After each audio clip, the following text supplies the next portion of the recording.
បាទសួស្តីពុកម៉ែមានបងប្អូនទាំងអស់គ្នាជាទីគោរពនិងរាប់អានហើយក៏សូមស្វាគមន៍សម្រាប់ការវិលត្រឡប់មកកាន់វីដេអូថ្មីបងប្អូនទាំងគ្នាអញ្ចឹងវីដេអូនេះគឺ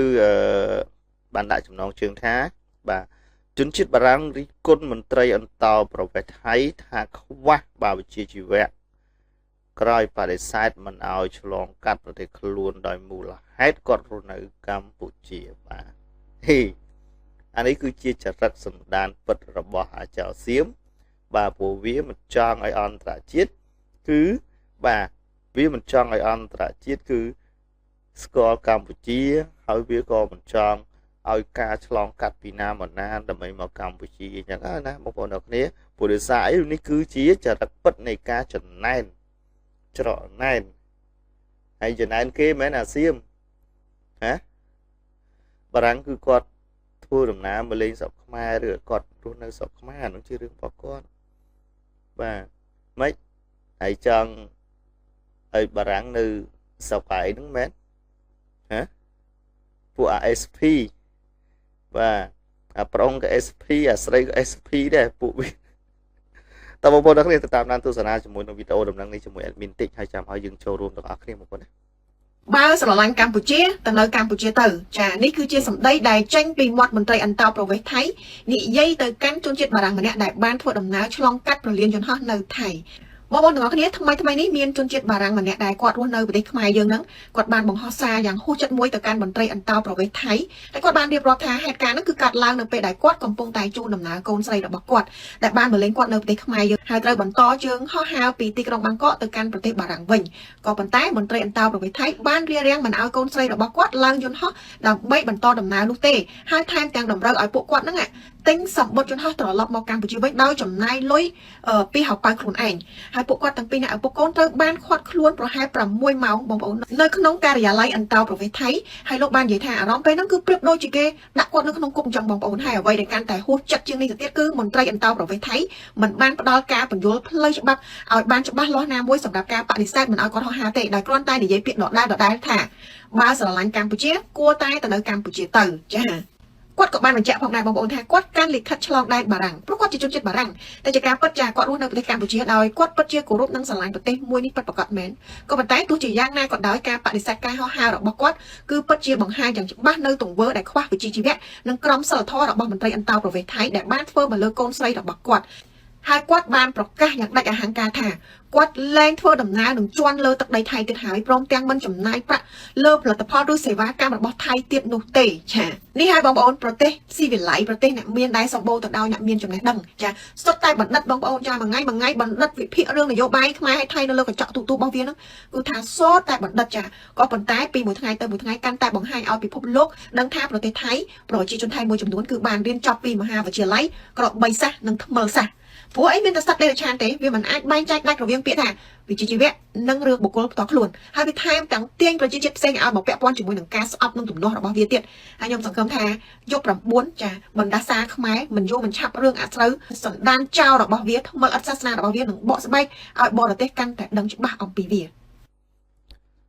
បាទបងប្អូនអ្នកគ្នាអញ្ចឹងតើតើជាមួយនឹងវីដេអូមួយនេះបាទវាគឺជាការធ្វើដំណើររបស់បារាំងដែលលោកបានធ្វើដំណើរឧទាហរណ៍ថាពីកម្ពុជាអញ្ចឹងហ្នឹងឧទាហរណ៍ថាជឿយន្តហោះបងប្អូនណាហ្នឹងហើយឧទាហរណ៍ថាគាត់ធ្វើដំណើរទៅបារាំងជួនកាលគាត់អាចនឹងចេញពីកម្ពុជាអាចនឹងចូលកន្លែងនោះបាទឬក៏ចេញពីនោះទៅណាឬក៏ទៅដល់បារាំងឬក៏មកពីបារាំងអាចចូលកន្លែងនោះមកកម្ពុជាអញ្ចឹងឬក៏អាចពីបារាំងមកខ្មែរអញ្ចឹងមកកម្ពុជាយើងទៅតែម្ដងនឹងទៅល្អបងប្អូនអ្នកគ្នាអញ្ចឹងនេះគឺជាចរិតពិតរបស់ចៅសៀមបងប្អូនអ្នកគ្នាអញ្ចឹងនៅពេលដែរបាទនៅពេលដែលគ្រាន់អន្តរជាតិពេលខ្លះលោកបាទលោកចង់ថាលោកឆ្លាញ់ទឹកដីប្រទេសកម្ពុជាលោកគ្រាន់តែមកជាលក្ខណៈគាត់រស់នៅណាហើយក៏មានការធ្វើដំណើរឬក៏អាចឆ្លងកាត់ឆ្លងអីអញ្ចឹងទៅគឺគេអានេះហៅថាការដាក់សម្ពាធបងប្អូនអ្នកគ្នាហ្នឹងហើយបាទមិនមែនលេងណា6ម៉ោងបងប្អូនយល់អារម្មណ៍ហ្នឹងទេបងប្អូនបាទ6ម៉ោងបាទអង្គុយរងចាំបាទមានកន្លែងល្អមួយអីជាលក្ខណៈជាសាធារណៈឲ្យអង្គុយរងចាំអីទៅមិនសូវអីលេងទៅឲ្យគ្នាឲ្យគាត់លេងនៅក្នុងកតុបអីចឹងដឹងយ៉ាងម៉េចចឹងមកបងប្អូនហ្នឹងហើយ អ្វីដែលសំខាន់គឺមួយរយៈនេះគឺឃើញអន្តរជាតិគឺចាប់ផ្ដើមស្គាល់ពីចរិតពិតរបស់សៀមគឺច្រើនបងប្អូនអរគ្នាហើយទើបតែថ្មីនោះ admin បានចេញវីដេអូ clip មួយដែលតាក់ទងទៅនឹងនេះណាបងប្អូនអរគ្នាគឺជនជាតិបាទជនជាតិអ៊ីតាលីបានស្គាល់ពី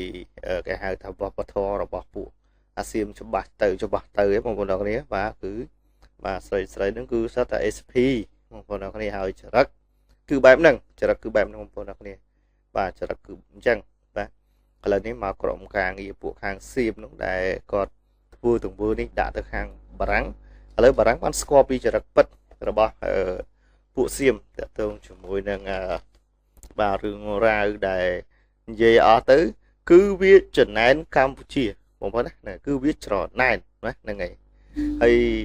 សម្រាប់ពួកវាហ្នឹងរឿងអីមិនឲ្យចំណែនបងប្អូនបើវាខំលៀបពណ៌ថាកម្ពុជាយើងមិនល្អមិនអីមិនចេះគ្មានកន្លែងដើរកំសាន្តទេទៅកម្ពុជាសិតតែមកគ្រោះថ្នាក់បែបនេះបែបនោះជាស្រ័យបងប្អូនហើយដល់ពេលស្រាប់អន្តរជាតិលោកមកលេងនៅកម្ពុជាគ្មានអ្នកណាលោកឲ្យមេឃដៃលោកថាអូល្អមែនតើដូចឋានសួគ៌ក្រោមមេឃអានេះជាការនេះទេណាអានេះជាការដូចថាគាត់មកគាត់ប្រៀបធៀបគឺបែបហ្នឹងគាត់ថាព្រោះមានជាលក្ខណៈគេហៅថាជនបរទេសម្នាក់ដែលគាត់ជាលក្ខណៈគាត់ជា YouTuber បងប្អូនទាំងគ្នាគាត់មកទស្សនាព័ត៌មានខាងជាការអានេះគេថាជាការផ្សព្វផ្សាយទេសចររបស់សៀមរបស់អីវាលៀបពណ៌ឬក៏សារព្រមវាលៀបពណ៌ថាសម្រាប់អន្តរជាតិបើចង់ដើរលេងក៏មកប្រទេសយើងហ្នឹងណាប្រទេសកម្ពុជាហ្នឹងវាថាអត់ល្អទេវាលៀបពណ៌បែបនេះបែបនោះលោកក៏ចង់សាកចង់ដឹងវាយ៉ាងម៉េចនៅកម្ពុជាយ៉ាងម៉េចស្រាប់តែពេលមកដល់មាននរណាគាត់ថាអូស្អាតណាទឹកដីនេះត្រជាក់ណាល្អខ្លាំងណាគាត់ថាចង់រស់នៅអានេះគឺការបកស្រាយរបស់គាត់បាទគាត់ថាបើសិនតែដឹងតែកម្ពុជាចឹងគាត់មកយូរហើយប៉ុន្តែហេតុអ្វីបានថៃហ្នឹងវានិយាយអញ្ចឹងថាកម្ពុជាមិនល្អមាននរណាដឹងការពិត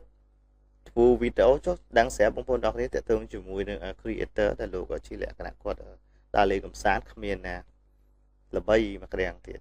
បងប្អូនហ្នឹងហើយហើយក៏មាន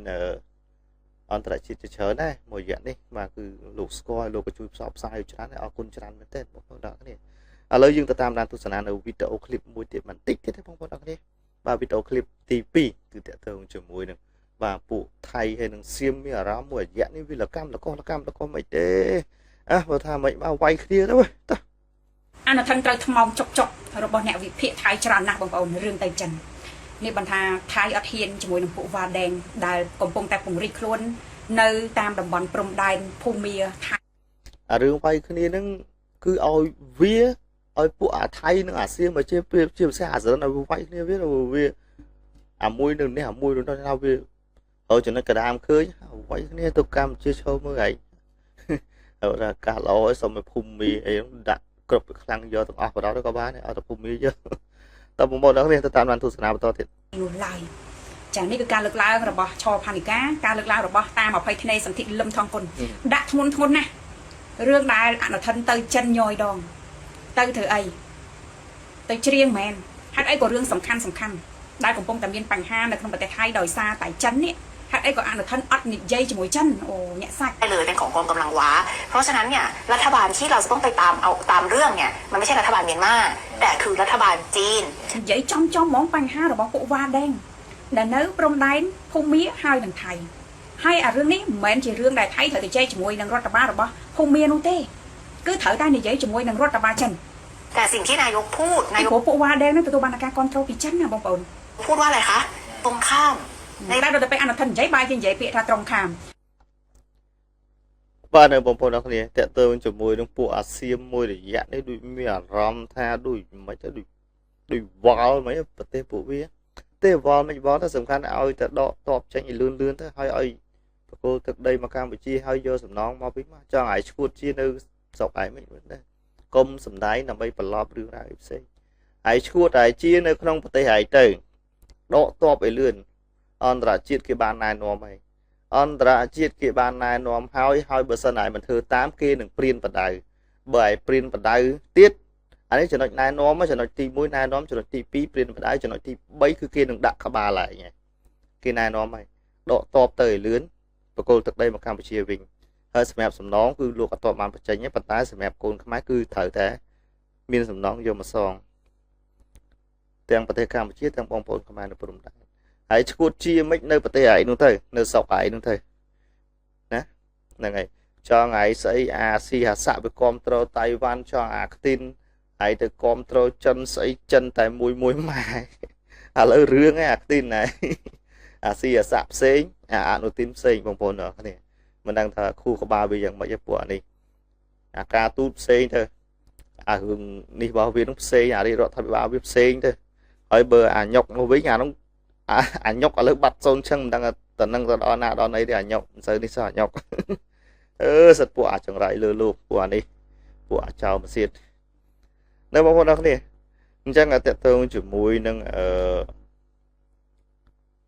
សៀមនៅពេលនេះមានអារម្មណ៍ថាច្បោកច្បល់ខ្លាំងបងប្អូនអរគ្នាហើយឥឡូវនេះគឺមានការផ្ទុះតេតងជាមួយនឹងការគៀងកងគ្នាជាក្រុមដើម្បីចង់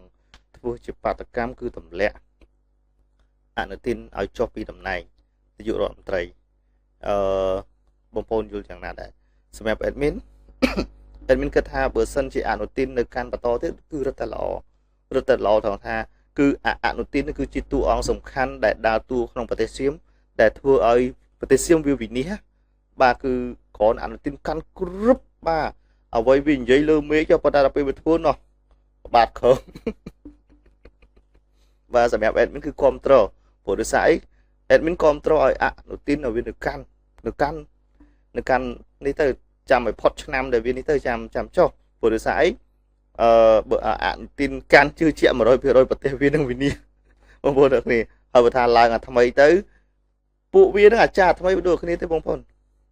វាដូចតែគ្នាទេប៉ុន្តែគ្រាន់តែចាប់អារម្មណ៍ទៅលើនឹងអនុទានបងប្អូនណាហ្នឹងហើយចាប់អារម្មណ៍ទៅលើអនុទានខ្លាំងព្រោះវាជាតួអង្គបាទជាតួអង្គកំ pl មួយដ៏សំខាន់ហ្នឹងហើយហើយវាក៏ជាតួអង្គមួយដែលជាតួអង្គដែលចេញមកគឺរៀបចំឲ្យប្រទេសសៀមនៅវាវិនិច្ឆ័យបងប្អូនទាំងគ្នាអាមកឈួតជានៅពួកណែឯងទៅហើយវាសំខាន់គឺមានបបជាអញ្ចឹងដកតបចេញឲ្យលឿនបកគលទឹកដីមកកម្ពុជាសំណងណាសងប្រទេសកម្ពុជាដើម្បីរៀបចំហេដ្ឋារចនា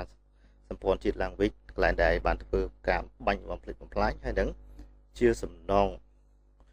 រកទ្រព្យសម្បត្តិនិងជាសំណងជំងឺចិត្តមកដល់បងប្អូនខ្មែរនៅព្រំដែនតែប៉ុណ្្នឹងទេហើយឈួតជានៅស្រុកឯងទៅពួកអាចោសៀមដល់បងប្អូនទាំងនេះអញ្ចឹងក្នុងវីដេអូនេះគឺមានតែប៉ុណ្្នឹងចង់ចែកម្លែកទៅកាន់បងប្អូនទាំងគ្នា